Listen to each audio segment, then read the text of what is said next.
Carlos Yulo against the top gymnast of 2025 Asian Championship.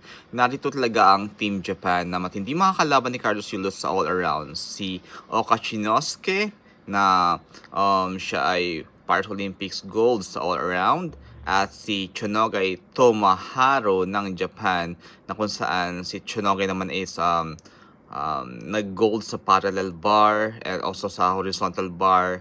At magaling din siya sa all-around.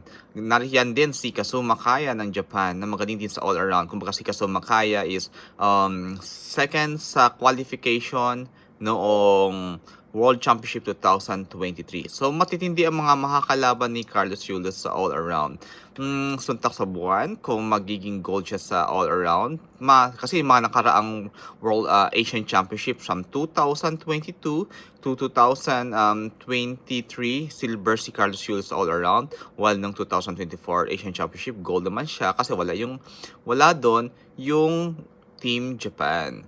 So ngayon, matindi ang laban ng Asian Championship. Unlike before na medyo tama-tama lang, matindi ang mga makakalaban ni Carlos Yulo sa all-around talaga.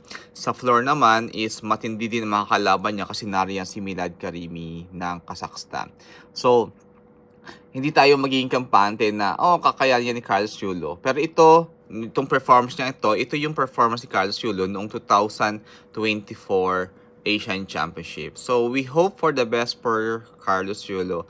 Again, pag-pray natin si Carlos Yulo at ang Philippine team, most especially na maging maayos ang kanilang performances, maging safe sila together with Eldro Yulo. Patindi ang labanan ngayong taon na to, parang Olympics lang din. Salamat na marami. Subscribe, like, and share.